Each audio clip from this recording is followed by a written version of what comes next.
Hello guys, welcome to my channel Aditi Khatri Psychology Classes. Guys, we started chapter 4 Human Development in the last video, and today we are going to continue this chapter and cover some topics, try to understand. So guys, stay tuned with my video till end, and please don't forget like, share, subscribe and press the bell icon. So let us start my video.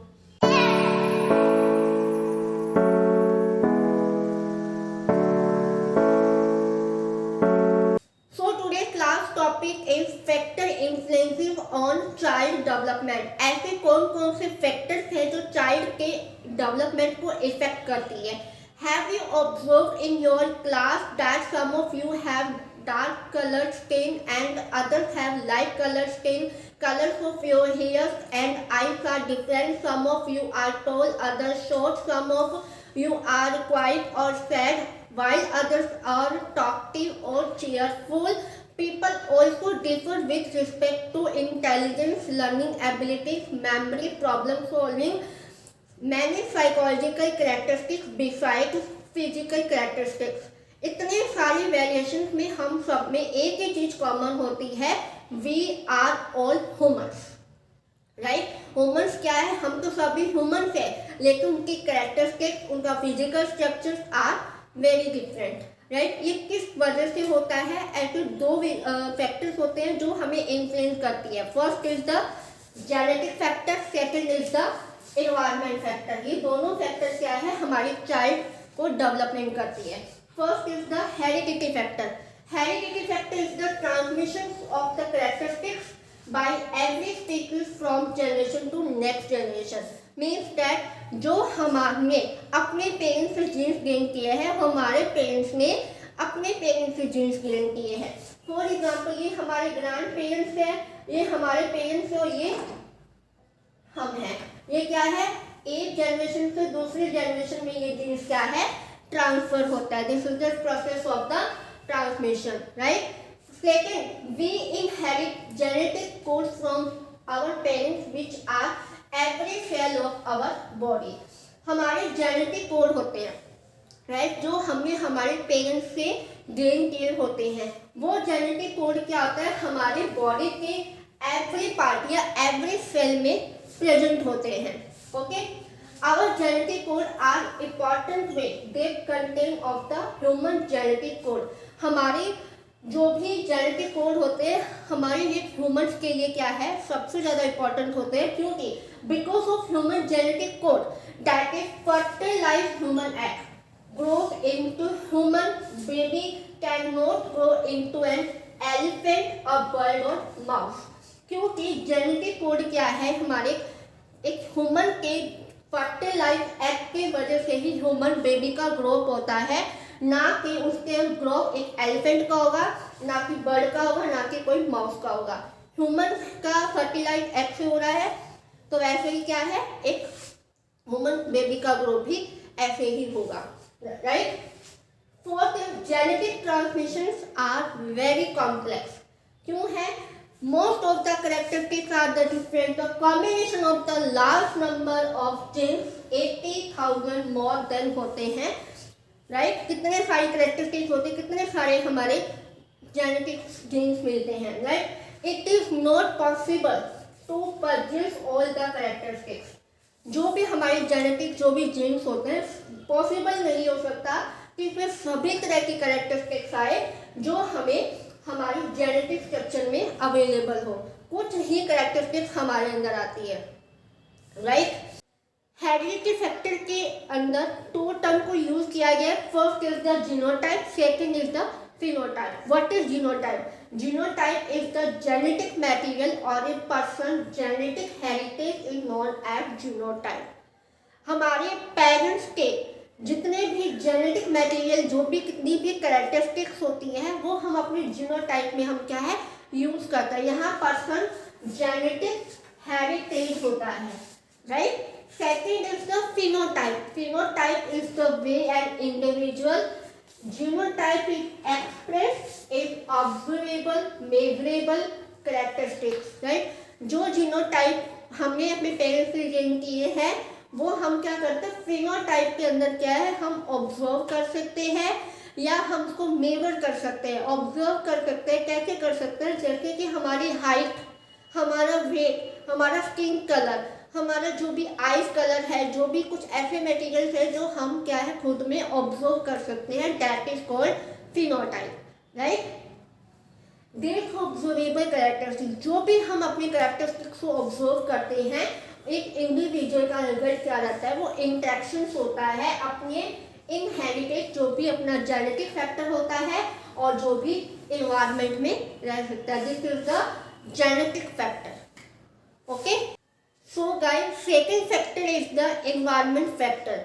जितना role हमारा genetic का रहता है child के development पर, उतना ही environment का factor भी बहुत ज़्यादा इन्फ्लुएंस करता है चाइल्ड के डेवलपमेंट पे। You can imagine a child जो एक इंट्रोवर्टेड जीनोटाइप है, राइट। जब वो सोशल एक्सट्रोवर्ट पर्सनालिटी या सोसाइटी में आता है तो लिटिल एक्सट्रोवर्टी बन जाता है। That is another example. एक बच्चा है शॉर्ट हार्टेड, जिसके पेरेंट्स भी शॉर्ट हार्टेड है और उसका भी एक शॉर्ट हार्टेड हाइट रह गई, राइट। आप जितनी भी उसको एक गुड न्यूट्रिशन दोगे तो वो इतना नहीं बन पाएगा कि वो बहुत ही ज़्यादा उसकी हाइट हो जाएगी। नो, अगर किसी पेरेंट्स की 5 फीट हाइट है, उसका बच्चा भी एक 5 यहीं तक आकर ग्रोथ करेगा। आप उसको कितनी भी अच्छी गुड न्यूट्रिशंस दो, लेकिन वो इतना लंबा नहीं जा सकता है। 5 फुट का है तो 6 फुट का हो जाएगा, नहीं, वो क्या रहेगा 5 इंच या 1 2 3 इतने ही इंच तक उसकी बढ़ेगी, उसके ज़्यादा नहीं बढ़ सकती, क्योंकि उसका जीनोटाइप, उसका जेनेटिक फैक्टर है यहाँ, right. Do you know that they also play an important role determining the type of environment their children will encounter। यहाँ पेरेंट्स का सबसे बड़ा रोल रहता है। पेरेंट्स खुद डिटरमाइन करते हैं कि उनके बच्चे को किस तरह का हम इन्वायरमेंट देना चाहते हैं। डिपेंड करता है according to Sandra and step 1992 में इन्होंने स्टडी की और बताया, believe that the environment parents provide for their children depends to some extent on their over predisposition। means that यहाँ पे डिपेंड करता है पेरेंट्स की अपनी पहले पास टाइम की का जब इन्वायरमेंट था वो किस तरह का इन्वायरमेंट था, वो आज के टाइम में बच्चों को किस तरह का इन्वायरमेंट देना चाहते हैं, राइट। फॉर एग्जाम्पल, कुछ पेरेंट्स ऐसे हैं जिन्हें रीडिंग से बहुत ही ज़्यादा लव है, वो अपनी बुक्स को रीड करते रहते हैं और उन्हें अच्छा लगता है। वो भी चाहते हैं कि उनके बच्चे भी रीडिंग करें, जिससे उनकी रीडिंग बहुत अच्छी हो, स्पीकिंग भी बहुत अच्छे हो, तो वो उन्हें भी वो चीज़ें प्रोवाइड करते हैं, राइट। अगर कुछ जेनेटिक बच्चे जीनोटाइप होते हैं, कुछ चाइल्ड जीनोटाइप होते हैं, वो क्या करते हैं, कोऑपरेटिव भी होते हैं, अटेंटिव भी होते हैं। और कुछ चाइल्ड ऐसे होते हैं वो अटेंटिव नहीं होते, ना ही कोऑपरेटिव होते हैं, right. Besides the children can feel to certain environment based on their genotype. कुछ बच्चे यहाँ पर ऐसे होते हैं वो अपने जीनोटाइप के अकॉर्डिंग ही यहाँ पे क्या करते हैं, अपने इन्वायरमेंट को खुद ही क्रिएट कर लेते हैं। फॉर एग्जाम्पल, किसी फैमिली में कोई पर्सन क्या है, उसके फादर या मदर है, वो क्या म्यूजिशियन है या कोई स्पोर्ट्समैन है, तो वो उनकी तरह ही उनके साथ रहकर दूर से टाइम स्पेंड करते हैं, क्योंकि यहाँ पे उनका जीनोटाइप ही वैसा ही करना चाहता है जैसे उनके पेरेंट्स करते हैं। पेरेंट्स का जीनोटाइप क्या है, म्यूजिक, उसको म्यूजिक से बहुत ही ज़्यादा लव है, म्यूजिक के उसके बहुत ही लव है, इंस्ट्रूमेंट्स के लिरिक्स जो भी है उसको बहुत ही ज़्यादा लव है, उनके साथ ज़्यादा रहकर मोर देन टाइम स्पेंड करता है।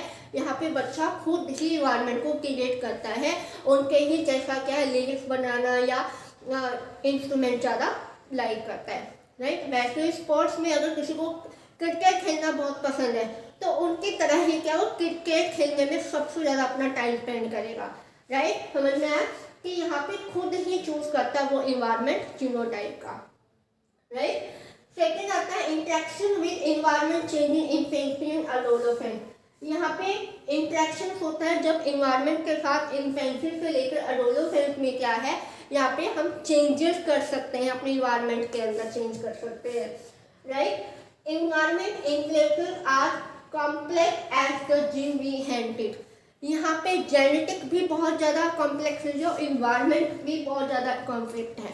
डिपेंड करता है कि हमारे पेरेंट्स का इन्वायरमेंट कैसा रह चुका है और हमारा जो जेनेटिक फैक्टर है वो हमारे इन्वायरमेंट में आके किस तरह से इन्फ्लुएंस करता है, राइट। फॉर एग्जाम्पल, अगर कोई क्लास का मॉनिटर है, उसको क्लास का मॉनिटर बना दिया जाता है उसकी एकेडमिकल परफॉर्मेंस को देखकर, she is very intelligent, she is charming, जैसा भी है वो अच्छा इंटेलिजेंट है, बहुत ज़्यादा केयर करता है, क्लास का ख्याल रखता है, पढ़ाई में भी बहुत अच्छा है, उसका नेचर भी बहुत अच्छा है, बिहेव सबके साथ अच्छा करता है, हेल्पफुल चाइल्ड है, तो उसको क्या है क्लास में मॉनिटर बना दिया जाता है, राइट। तो यहाँ पे भी जेनेटिक का रोल भी है और इन्वायरमेंट का भी रोल, दोनों का इफेक्ट पड़ता है। आप थिंकिंग कर सकते हो इस चीज़ के लिए, इफेक्ट दोनों का है, नॉट एज कि जेनेटिक बीच में नहीं आया, जेनेटिक है तो ही है क्योंकि वो इंटेलिजेंट है, उसकी साइकोलॉजी, उसकी कैरेक्टरिस्टिक्स क्या है, दोनों ही डिपेंड करती है। This is the environment factor. हमारा जेनेटिक और एनवायरमेंट दोनों ही एक चाइल्ड के डेवलपमेंट के लिए रिस्पॉन्सिबल है। जेनेटिक भी हेल्प करता है और इन्वायरमेंट भी हेल्प करता है। इन्वायरमेंट हमारा कैसा भी हो, हमारी चेंजेस, हम इन्वायरमेंट में चेंजेस करते हैं during to infancy and adolescence की। This is the complete topic is the factor influencing on child development. Okay, so guys the next topic is context of development. कितने कॉन्टेक्स्ट में एक child का development होता है वो भी इफेक्ट करता है उनकी डेवलपमेंट पे, right. Development has not taken place in vacuum, but it is also embedded particular in social context, right? यहाँ पे क्या है, सोशल कॉन्टेक्स्ट में एक चाइल्ड का डेवलपमेंट होता है। फॉर एग्जाम्पल, चाइल्ड का जो बोर्न होता है वो इंटरेक्ट होता है, इन्फेंसी में आता है, फिर अपनी एडोलेसेंस की आता है, चाइल्डहुड एज होती है, स्टेज अडल्टहुड में अपनी ये जॉब को फाइनल करते हैं, मैरिज होती है, फिर उनके बच्चे होते हैं, फिर बच्चे की शादियां होती है, रिटायरमेंट होती है। ये क्या है, हमारे सराउंडिंग्स में ऑल ओवर इन्वायरमेंट में चेंजेस होते हैं। ये हमारे जो चेंजेस होते हैं हमारी ड्यूरिंग लाइफ के ट्रांजिशन में चलते रहते हैं। इसमें बायोलॉजिकल चेंजेस आते हैं, बायोलॉजिकल चेंजेस में जिसमें हमारी ग्रोथ हो रही है, जिसमें हमारे बॉडी के पार्ट्स के साइज में इंक्रीज हो रहे हैं, इसमें साइज में चेंजेस हो रहे हैं। इन्वायरमेंट में चेंजेस क्या है, लाइफ स्पैन में किसी भी टाइम में चेंजेस आ सकते हैं। ओके, इसमें एक इन्होंने एक मॉडल दिया था जिनका नाम है यूरी ब्रॉन ब्रेनर ने एक मॉडल दिया था जिसके contextual of view of child development में इनका सबसे बड़ा रोल था रोल ऑफ इन्वायरमेंटल फैक्टर। एक चाइल्ड के डेवलपमेंट में इन्वायरमेंट का सबसे बड़ा रोल बताया कि हमारे सराउंडिंग में कैसे कैसे लोग रह रहे हैं, किस तरह का इन्वायरमेंट उनको अफेक्ट करता है चाइल्ड के डेवलपमेंट पे, राइट। यूरी ने एक मॉडल दिया जिसका फुल नेम है ब्रॉन ब्रेनर ने, उन्होंने एक पूरे एक डायग्राम के सर्कुलेट में उन्होंने समझाया। तो उसमें बताया कि एक इंडिविजुअल है, इंडिविजुअल क्या करता है, जब एक इंडिविजुअल का बोर्न होता है धीरे धीरे वो बड़ा होता है, वो अपनी फैमिली से इंटरेक्ट होता है, अपने स्कूल से इंटरेक्ट होता है, अपने पेज से होता है, नेबरहुड से होता है, रिलीजियस से होता है, ठीक है। वो क्या है, धीरे धीरे सबसे इंट्रोड्यूस होता है जब वो धीरे धीरे बड़ा होता है। इस सिस्टम को क्या बोला है, माइक्रो सिस्टम। जब वो अपने फैमिली से, अपने पेरेंट्स से, अपने नेबरहुड से, अपने पेज से, अपने स्कूल से, अपने रिलीजियस से, अपने नेबरहुड से सबसे जब वो इंट्रोड्यूस होता है, जब उसका बोर्न होता है, जब वो धीरे धीरे बड़ा होता है, राइट। जब धीरे धीरे 3-4 साल 5-6 साल का बड़ा होने लग जाता है, तब वो क्या है, इन सब से क्या है, रिलेशनशिप को बिल्डअप करता है, अंडरस्टैंडिंग को बिल्डअप करता है, फैमिली के साथ फैमिली कैसी होती है जानने लगता है कि फैमिली में कौन कौन से लोग होते हैं, किस तरह के लोग होते हैं, स्कूल में टीचर कैसे पढ़ाती है, किस तरह के टीचर होते हैं, कैसे उनसे बातचीत करनी है, फ्रेंड्स कैसे होते हैं, नेबरहुड कैसे होते हैं, कैसे उनके साथ बैठना है, कैसे उनके साथ खेलना है, किस तरह से उनको समझना है। इस सिस्टम को क्या बोला है, meso system according to Urie Bronfenbrenner, right. Micro system में जब वो इंट्रोड्यूस होता है, जब वो धीरे धीरे बड़ा होना स्टार्ट होता है, तो वो क्या है, एक अंडरस्टैंडिंग को बिल्डअप करता है, एक रिलेशनशिप को बिल्डअप करता है कि कैसे रिलेशनशिप में कैसे बात करते हैं, फैमिली क्या है, वो सब कुछ जानने लगता है, समझने लगता है, टीचर्स क्या होते हैं, फ्रेंड्स कैसे होते हैं, नेबरहुड कैसे होते हैं। यहाँ पे वो रिलेशनशिप को बिल्डअप करता है, फॉर अंडरस्टैंडिंग भी बिल्डअप करता है। This is called meso system, right. And the third is the, यहाँ पे neighbourhood, work place, friends, mass media, ये सब क्या होता है, एग्रो सिस्टम में आते हैं। ये इफेक्टली क्या करते हैं, इनडायरेक्टली चाइल्ड पर इफेक्ट करते हैं। इनडायरेक्टली कैसे करते हैं, फॉर एग्जाम्पल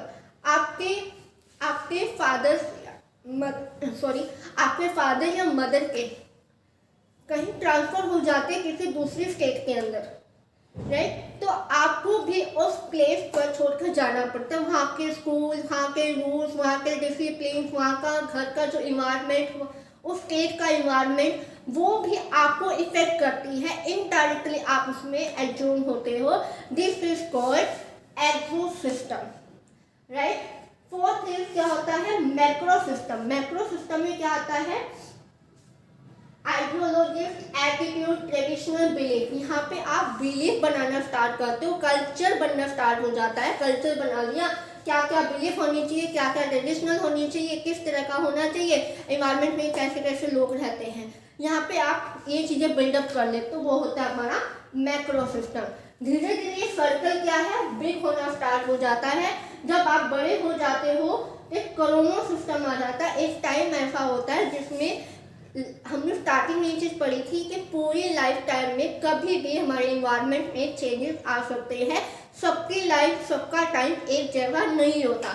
फॉर एग्जाम्पल, अगर एक टाइम के साथ किसी भी बच्चे का या पेरेंट्स का डाइवोर्स हो जाए, वहाँ पे एक चाइल्ड के डेवलपमेंट को इफेक्ट करती है, या फिर इकोनॉमिक स्टेटस पे आ जाए या किसी भी लेवल तक आ जाए, वहाँ पे एक बच्चे के डेवलपमेंट पे इफेक्ट करती है।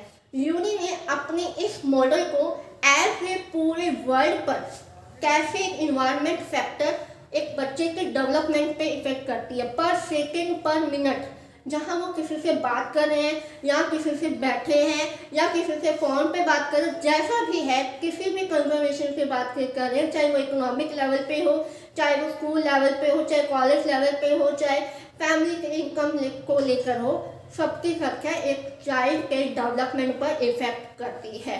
This is the model of Urie Bronfenbrenner. Text of development में अदर साइकोलॉजिस्ट आते हैं दुर्गानंद सिन्हा, जिन्होंने इकोलॉजिकल मॉडल दिया। किसके, चाइल्ड के इकोलॉजी को अंडरस्टैंड करने के लिए इन्होंने इंडियन कॉन्टेक्स्ट में अपना मॉडल दिया, जिसका नाम है इकोलॉजिकल मॉडल। चाइल्ड के इकोलॉजिकल भी एक बच्चे पर इफेक्ट करती है, उनकी डेवलपमेंट पर, राइट। यहाँ पे यूरी का जो मॉडल था, यूरी ब्रॉन-पेनर का जो मॉडल था, एक वर्ल्ड के कॉन्टेक्स्ट में था, उनके इन्वायरमेंटल फैक्टर्स के रोल थे जो एक चाइल्ड के डेवलपमेंट को इफेक्ट करती है। और दुर्गानंद सिन्हा का जो मॉडल है वो एक इंडियन के कॉन्टेक्स्ट में है, जो एक चाइल्ड के इकोलॉजी, उनकी सराउंडिंग्स के लेयर्स की बात करती है, राइट। फर्स्ट आता है, इन्होंने एक चाइल्ड के इकोलॉजी को समझने के लिए 2 साइंटिफिक लेयर्स बताई। First is upper and the more visible layer, second is the surrounding layers.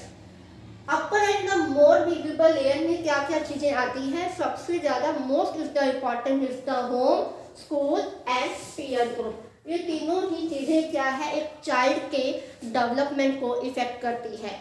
Home कैसे करती है, एक बड़ा सा घर होगा, उसमें कितना स्पेस है, अगर कम स्पेस है तो उसका डेवलपमेंट तो होता है, लेकिन उसका कहीं ना कहीं वो इफेक्ट भी करती है। अगर एक छोटे से घर में 15 मेंबर्स रह रहे हैं, इतना सा घर है, उसके अंदर 15 मेंबर्स रह रहे हैं, कहीं ना कहीं उसके डेवलपमेंट पर इफेक्ट करती है, राइट। और उसके टॉयज किस तरह से दिए जा रहे हैं, कितना स्पेस है घर के अंदर, कि कौन कौन से किस तरह के टॉयज बच्चों को दिए जा रहे हैं, कौन कौन सी टेक्नोलॉजीज यूज़ होती है। फॉर एग्जाम्पल, अगर आज के टाइम में इंटरनेट का टाइम है, इंटरनेट से क्या है, अगर आपने ऑन कर दिया तो आपके लिए वो चीज़ें अवेलेबल हो जाएगी, आपने ये ऑर्डर किया तो वो चीज़ें अवेलेबल हो जाएगी, राइट। ये चीज़ें क्या है, एक चाइल्ड के डेवलपमेंट को क्या है, इफेक्ट करती है। Second is the school. School की नेचर एंड क्वालिटी क्या है, कैसे फैसिलिटी एक चाइल्ड को दी जा रही है, उसका डेवलपमेंट इफेक्ट करता है, राइट। फैसिलिटी कैसी है स्कूल में, स्पोर्ट्स की फैसिलिटी कैसी है, म्यूजिक की फैसिलिटी क्या है। स्कूल सबका सेम होता है, चाहे वो छोटा हो या बड़ा हो, सबको एक जैसी ही स्टडी है। सीबीएसई का कोर्स है तो सबको एक जैसा ही पढ़ाया जाता है, बट उसमें कौन कौन सी ऐसी फैसिलिटीज़ है जो एक स्टूडेंट को, एक चाइल्ड को प्रोवाइड की जाती है। जैसे म्यूजिक का है, स्पोर्ट्स का है, या कैंटीन का क्या है सिस्टम है, वो कैसे कैसे उसको फैसिलिटी एक स्टूडेंट को दी जा रही है। Third is peer group. Peer group का सबसे ज़्यादा इफेक्ट करता है इंटरेक्शन ऑफ द फ्रेंड्स। जब स्कूल में बच्चा आता है, हम सिखाया जाता है कि गंदे स्टूडेंट के साथ, बुरे स्टूडेंट के साथ नहीं रहना है, जो आपको पढ़ाई में हेल्प ना करे, आपको सारी दिन बातें करते रहे, उनके साथ नहीं रहना है। मीन्स आपको जो पढ़ता है, कैसे पढ़ाई कर रहा है, आपकी हेल्प करे, आपके साथ ज़्यादा बातचीत ना करे, ज़्यादा खुद में ना लगे, ऐसे स्टूडेंट्स के दूर रहना है। एक्चुअली हमें ऐसे सिखाया जाता था, लेकिन आज के टाइम में ऐसा नहीं होता है। ये चीज़ें भी बच्चों के डेवलपमेंट पर इफेक्ट करती है, right. This is the surrounding upper and the more visible layer, right. Next is the surrounding layers. अब सराउंडिंग लेयर्स में भी बच्चे की डेवलपमेंट इफेक्ट करती है। कैसे करती है? First is the general geographical environment, right. घर के बाहर, जब वो बच्चा घर के बाहर कौन कौन सी एक्टिविटीज़ है, कितना स्पेस है उसको अवेलेबल कराया जा रहा है, कितने स्पेस के अंदर वो अपने आप खेल रहा है, किस तरह की एक्टिविटीज़ दी जा रही है, वो इन्वायरमेंट भी बच्चे के डेवलपमेंट पर क्या है, इफेक्ट करता है, राइट। अगर ये कहीं बहुत सारा स्पेस है, पार्क है, बहुत बड़ा स्पेस है जहाँ पे बच्चा सिर्फ खेल सकता है, बहुत सारी एक्टिविटीज़ कर सकता है, और उसको हर चीज़ की फैसिलिटी भी प्रोवाइड की जा रही है। एक दूसरी सिचुएशन की बात करें, एक बच्चा है जो एक पतली सी स्ट्रीट में रह रहा है, वहाँ पे खेलने का कोई स्पेस नहीं है, बैडमिंटन भी नहीं खेल पा रहा है अच्छे से, तो वो चीज़ें भी बच्चे के डेवलपमेंट को इफेक्ट करती है, right. Second is institutional setting provide by caste, class, other factors. यहाँ पे कास्ट और क्लास भी बच्चे की डेवलपमेंट को इफेक्ट करती। कैसे? हम कहते हैं अनटचेबिलिटी, लोगों के साथ नहीं रहना। ये पहले के टाइम पे था, अब ऐसा कुछ भी नहीं होता है।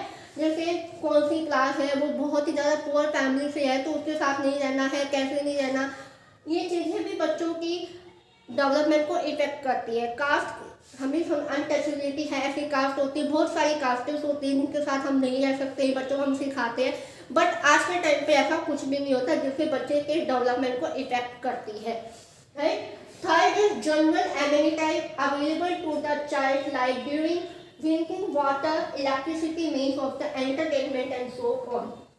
मीन्स दैट कौन कौन सी चीज़ें चाइल्ड को अवेलेबल होती है। एक सिचुएशन में हम पर्टिकुलरली बच्चों को क्या है, एक प्योर वाटर को प्रोवाइड करते हैं, राइट। उनके एंटरटेनमेंट के लिए अच्छे अच्छे टीवीज होते हैं, मोबाइल्स होते हैं, एलसीडी वगैरह सब कुछ हम प्रोवाइड करते हैं, जिससे क्या वो अपने आप को एंटरटेनमेंट करता है, राइट, इंजॉय करता है। सेकेंड सिचुएशन में हम यही देखते हैं कि एक बच्चा है जिनको इलेक्ट्रिसिटी भी फुल डे नहीं रहती, 2 या 3 आवर तक रहती, कभी कभार होती भी नहीं है लाइट का, उसको एक शुद्ध पानी भी नहीं प्रोवाइड होता, वहाँ पर भी बच्चे की डेवलपमेंट को इफेक्ट करता है। सराउंडिंग चाहे कैसी भी, लाइफ टाइम में भी कभी भी चेंजेस हो सकती है जिससे भी बच्चे का चाइल्ड का डेवलपमेंट होता है। आई होप आपको ये लेक्चर अच्छे से समझ में आया होगा। मिलते हैं नेक्स्ट वीडियो में नेक्स्ट टॉपिक के साथ, तब तक bye bye, have a nice day.